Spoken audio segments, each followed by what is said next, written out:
ویسے تو ملک میں ایک سیاسی جمود ہے at one level.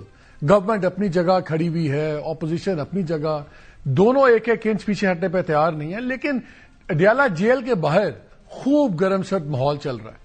As we speak آج بھی ملاقات کے لیے جب آئے چیف منسٹر کے پی سہیل آفریدی, ان کو پھر روک لیا گیا اور انہوں نے میڈیا سے بات کرتے ہوئے کہا میں 8ویں دفعہ آیا ہوں, شرافت سے آ رہا ہوں, یہ جو سلوک ہو رہا ہے ٹھیک نہیں ہے. پھر وہیں پہ بات چیت چل رہی تھی, پھر ان کے چیف سیکورٹی آفیسر بھی انہوں نے کسی کو ملنے کے لیے بھیجا, اس کے جواب کا انتظار تھا. بہرحال 2-3 چیزیں بڑی کلیئر ہو گئی ہیں. آج سینٹ میں بھی بات ہو رہی تھی, گورنمنٹ منسٹرز اپنے ویو پوائنٹ دے رہے تھے سب کچھ, کہ 2 چیزیں تو کلیئر ہیں. گورنمنٹ نے نہیں ملنے دینا ان کو, جو بھی ہو. جب وہ بات ہوتی ہے وہ کہتے ہیں عدالت میں جائیں, عدالت میں آپ کا معاملہ چل رہا ہے. انٹرسٹنگلی توشہ خانہ 2 کا جو کیس کی ڈیٹ آنی تھی وہ بھی 20 دسمبر تک پوسٹ پون کر دی گئی ہے. اب نظر ہی آتا ہے کہ گورنمنٹ نے یہ بھی سٹانس کرنا ہے کہ جب ابھی پیشیاں ہی نہیں ہو رہی اور عدالتی مقدمے ایکٹیو نہیں ہیں تو پھر وکلا کو بھی ملنے کی کیا ضرورت ہے. اگرچہ اس میں بھی سوال اٹھا رہے ہیں لیگل لوگ ادھر سے کہ وکلا کا ملنے کا حق صرف پیشی سے کچھ دن پہلے کا نہیں ہے, ان کو کانسٹنٹلی ملنا چاہیے جو ہر ہفتے کا رائٹ ہے. بہرحال اس وقت باتیں سیاسی قانونی لیگلی سے بہت زیادہ آگے. آپ کو ہی پتا ہے, مجھے بھی اندازہ ہے فیصلے کیسے ہوتے ہیں, کیسے ٹوٹے گا یہ جمود. 2 انٹرسٹنگ بھی ڈیولپمنٹس ہیں. ایک کی میں آپ کو خبر دینا چاہ رہا ہوں. بیرسٹر سیف, آپ کو یاد ہے بیرسٹر سیف ہوتے تھے اور گنڈاپور صاحب, یہ دونوں بڑا ان کے لنکیجز ہوتے تھے, دونوں سائڈز پہ بات بھی کرتے تھے, آتے بھی تھے. گنڈاپور صاحب کے پاس پھر بھی بہانہ تھا کہ وہ چیف منسٹر ہیں تو ایڈمنسٹریٹو کیپیسٹی میں ملنا پڑتا ہے. لیکن جب نئی کیبنٹ بنی سہیل آفریدی کی تو اس میں بڑا ایشو بنا اس وقت کہ بیرسٹر سیف آئیں گے نہیں آئیں گے, پھر بڑی مخالفت ہوئی.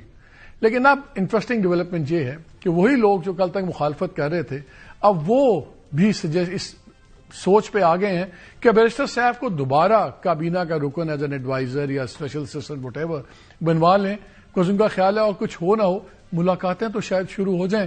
سو دیکھتے ہیں کہ بیرسٹر سیف آ رہے ہیں اور کیا ملاقاتیں ان کے آنے کے ساتھ جڑی ہوئی ہیں. بٹ معاملہ اب گرم ہو رہا ہے. سہیل آفریدی صاحب نے ڈائریکٹ کر دیا جتنے اپنے M N As M P As ہیں کے پی سے خاص طور پہ جن کا تعلق ہے کہ وہ ہر منگل کو اسلام آباد ہائی کورٹ کے باہر آ کے دھرنا دیں گے, اور انہوں نے یہ بھی کہا کہ جو نہیں آئے گا اس کو ہم نیم اینڈ شیم بھی کریں گے, تاکہ وہ پریشر ڈالنا چاہ رہے ہیں جوڈیشری پہ کہ کیسے ہو کیسے نہیں. لیکن ایک بات انہوں نے اور بھی کی, انہوں نے کہا ابھی ایک آخری, اگر یہ رویہ نہ بدلا گورنمنٹ کا تو ایک آخری اقدام ہے جو ہم اٹھانے کا سوچ رہے ہیں. وہ آخری اقدام کیا ہے ابھی کسی کو اندازہ نہیں ہے. کیا وہ اسلام آباد کی دوبارہ مارچ ہے, کیا ریزگنیشنز ہیں, واٹ ایور, لیکن لیٹس سی. سو یہ تو ڈیولپمنٹ چل رہی ہے ادھر. اس کے علاوہ 2-3 اور ڈیولپمنٹس ہوئی ہیں. ابھی آپ کو 2-3 دن پہلے جب آپ نے دیکھا یہ رپورٹ آئی تھی آئی ایم ایف کی, یہ آئی ایم ایف کی رپورٹ بڑی ہی خطرناک رپورٹ ہے. یہ کنٹریز یہ بناتے ہیں جس کو governance and corruption diagnostic assessment ہے, یہ مختلف ممالک کی بھی بناتے ہیں. لیکن پاکستان کی جو انہوں نے بنائی ہے اتنی سخت زبان, اتنی سخت باتیں آج تک کسی رپورٹ میں نہیں ہیں. اور ایک چیز بڑی کلیئر ہے اس رپورٹ میں, اگرچہ انہوں نے زبان ڈپلومیٹک استعمال کی ہوئی ہے, سافٹ ورڈ یوز کیے ہیں, لیکن ایک چیز انہوں نے کلیئر کر دی ہے کہ اگر آپ نے نظام نہ بدلا, اگر گورننس کا سٹرکچر نہ بدلا تو یہ ملک اس طرح نہیں چل سکتا فائنینشلی. کل گورنر اسٹیٹ بینک نے بھی ایک فنکشن میں بات کرتے ہوئے کچھ ایسے خیالات کا اظہار کیا کہ جی دا سسٹم پریزنٹ فارم میں یہ سسٹم ڈلیوری نہیں دے سکتا. لیکن ہم جب باتیں سنتے ہیں بڑی بڑی اکنامک کی باتیں ہو رہی ہیں, اکانومی کی یہ آ رہا ہے وہ آ رہا ہے, لیکن جو پہلے اس سے 2 دن پہلے کچھ دن پہلے رپورٹ آ گئی تھی, یہ economic policy and business development think tank ہے, انہوں نے پورا ٹیکس کا جو نظام ہے جس نے تباہی پھیری ہوئی ہے اور کس طرح گورنمنٹ آپ کو اور مجھے نچوڑ رہی ہے بجائے اپنا نظام ٹھیک کرنے کے, وہ ہے. آئی ایم ایف کی رپورٹ میں لوگ کہہ رہے ہیں کہ جنہوں نے 5.3 کھرب کی جو ہے وہ کرپشن کی نشاندہی کی, وہ ایسے نہیں ہے. انہوں نے یہ صرف وہ فگر لیا ہے جو نیب نے ریکوری کی تھی, لیکن وہ رپورٹ کہتی ہے کہ یہ جو ریکوری ہے یہ کرپشن کے والیوم کا بہت صرف ایک حصہ ہے, یہ کرپشن اس سے بہت زیادہ ہے. اس پہ خیر پھر ڈیٹیل میں بات کریں گے اگر وقت ملا تو. لیکن ایک چیز جس کو میں پروگرام کے شروع میں بات کرنا چاہتا ہوں وہ بہت امپورٹنٹ ہے. کل سپریم کورٹ کی ویب سائٹ پہ مسٹر جسٹس باقر نجوی صاحب کا ایک ایڈیشنل نوٹ پٹ اپ ہوا. یہ نور مقدم کیس کے اوپر تھا. نور مقدم کیس آپ کو یاد ہے 2021 میں ینگ گرل جتنا برے طریقے سے اس کو قتل ہوا, پہلے اس کو مارا پیٹا, وہ بچی بھاگ نکلی گھر سے اپنے دوست کے پھر اس کو پکڑ کے واپس اندر گھسیٹ کے وہ لے گئے نوکروں کے ساتھ، پھر اس کا سر تن سے جدا کر دیا. اینڈ ہی واز اے سک گائے جو زاہد جعفر تھا. پھر اس کو سزائے موت بھی ہوگی، نجوی صاحب کے بینچ میں سزائے موت دی اور یہ اس بینچ میں بھی شامل تھے جس نے اپہولڈ کیا. بریلینٹ. لیکن پھر انہوں نے ایک ایسی بات کی کہ ہل کے رہ گئے ہیں سارے. اور آج سینٹ کی جو standing committee on human rights ہے اس میں بھی بہت اس پہ کرٹیسزم ہوا. انہوں نے اپنے فیصلے میں لکھا ہے کہ یہ جو میں نے آبزرو کیا کہ present case is a direct result of vice spreading to the upper society, کہ یہ جو ایک ایسا گناہ پھیل گیا ہے اپر سوسائٹی میں عمرہ کے اندر، ان وچ نون ایز لیونگ ریلیشن شپ. میرا خیال ہے ان کا ورڈ لیو ان ریلیشن شپ ہوگا، جہاں پہ لڑکے لڑکیاں وداؤٹ پراپر شادی کے رہتے ہیں. پہلی بات تو یہ ہے کہ یہ اگر لیو ان ریلیشن شپ ہے، کس نے ان کو بتایا کہ لیو ان ریلیشن شپ تھی؟ It has never been attributed by anyone. ان کے جو نوکروں کے اور دوسرے ملازموں کے بیانات تھے اس میں بھی تھا کہ جی بی بی آتی ہیں جاتی ہیں، بی بی کے ان سے دوستی ہے. یہ لیو ان کہاں سے ہے؟ اب اگر یہ لونگ ہے وی ڈونٹ نو، بیکاز انہوں نے لیونگ ریلیشن شپ لکھا ہوا، یہ ٹائپو ہوگا انگریزی کا. لیکن آج سینٹ کی کمیٹی نے بھی اس کو لیو ان کر کے ہی تصور کر کے بات چیت کی ہے. لیکن وہ یہ کہہ رہے ہیں کہ جی یہ جو ہوا واقعہ یہ تو لیو ان ریلیشن شپ کی کانسیکوینسز ایسے ہی ہوتے ہیں، اور یہ جو ہے یہ ڈائریکٹ ریوولٹ اگینسٹ المائٹی اللہ ہے.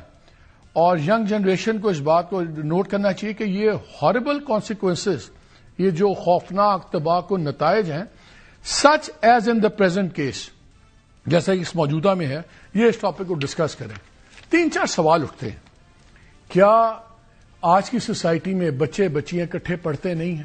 کٹھے ان کی دوستیاں نہیں ہیں، گروپس نہیں اٹھتے؟ ہم پچھلی صدی کے لوگ نہیں ہیں. اب بچے کٹھے پڑھ رہے ہیں، بچے دوست ہیں ان کے آپس میں، اور بچے لڑکے لڑکی کی دوستی کو سمپلی سیکشل کانوٹیشن میں کر دینا، میرا خیال ہے یہ ایک بہت بڑی اگنورنس ہے آپ کی جو گراؤنڈ ریالٹیز ہیں آج کی سوسائٹی کی.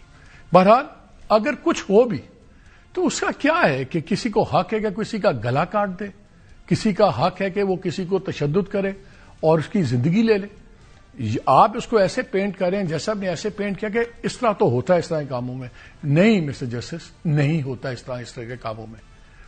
Right of association, right to roam freely, right safety of your body and your person, یہ ایک انہیرنٹ رائٹ ہے، قانونی اور آئینی رائٹ ہے ہر ایک کا. سزائے موت نہیں ملتی اس لیے کہ آپ نے غلط بندے سے دوستی کر لی. آپ کا گردن اس لیے نہیں کٹنی چاہیے کیونکہ آپ نے کسی غلط آدمی سے محبت کر لی.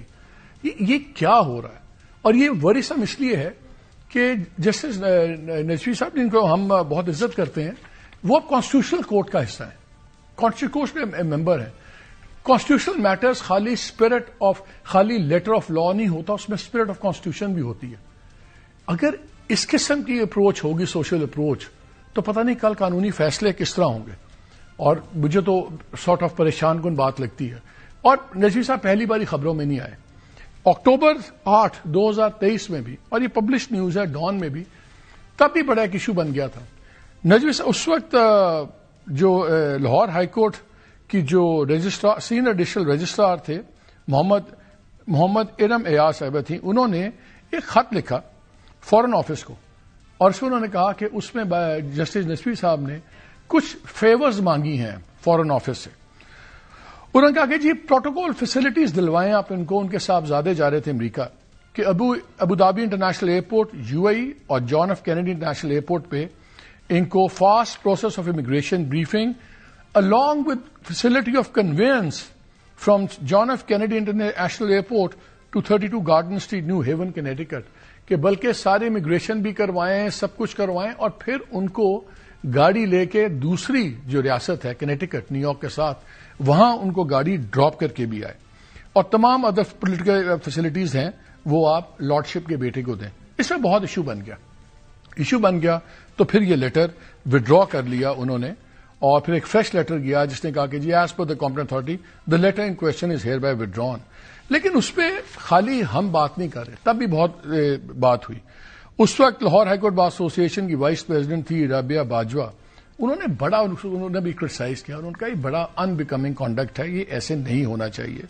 اور ان کا ویسے بھی پھر اسی خبر کے اندر بتایا گیا کہ ایک لاہور ہائی کورٹ کے ایک آفیشل ہیں جنہوں نے اپنا نام بھی بتایا، لیکن انہوں نے یہ بتایا کہ جی ہمارا 2017 کا ایک سرکولر تھا جس میں ہائی کورٹ کی ایڈمنسٹریشن کمیٹی نے ایک پروٹوکال کا فارمیٹ اپروو کر دیا تھا، اور وہ تھا ججز کے لیے اور ان کے امیڈیٹ خاندان والوں کے لیے، اس میں انکلوڈنگ وائف، چلڈرن، پیرنٹس، کہ یہاں آپ نے پروٹوکال دینا ہے ایئرپورٹس پہ، ڈیوو بس اڈے پہ، ہاسپٹلس میں، نادرا آفسز میں، ایمبسیز میں اگر آپ جائیں گے visa purposes, passport office and ministry.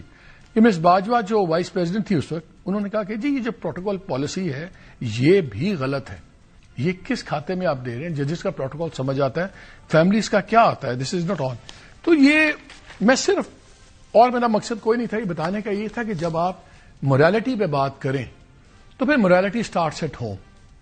اگر آپ بات کریں کہ کیا چیز مناسب ہے تو کس طرح مناسب ہے کہ ایک سٹنگ جج صاحب اپنے بیٹے کے لیے پروٹوکال کروائیں، انٹرنیشنل ایئرپورٹس کا مانگیں، اور پھر پبلک پریشر آئے تو ہٹ جائیں، اور پھر ایک گاڑی بھی کہے کہ جو ان کو دوسری ریاست اتار کے آئی ہے۔ اور یہاں جب ایک بچی قتل ہو اور پورا پاکستان ہل گیا تھا اس قتل سے، اس کو وہ یہ کہیں کہ تو اس طرح تو ہوتا ہے اس طرح کے کاموں میں، کیونکہ تمہاری ایک ریلیشن شپ تھی تو پھر یہ تو ہونا تھا۔ اگر یہ لاجک ہے اور اس طرح کی لاجک سے آگے کانسٹیٹیوشن بھی انٹرپریٹ کرنا ہے جیسے نشوی نے، then I think the jury is out on him. Anyway, آج میں اپنے گیسٹ آپ سے تعارف کرا دوں۔ مظہر ہمارے ساتھ ہیں، مظہر عباس، تھینک یو ویری مچ۔ منیب ہمارے ساتھ ہیں، ہمیں فواد چودھری صاحب بھی جوائن کریں گے تھوڑی دیر میں۔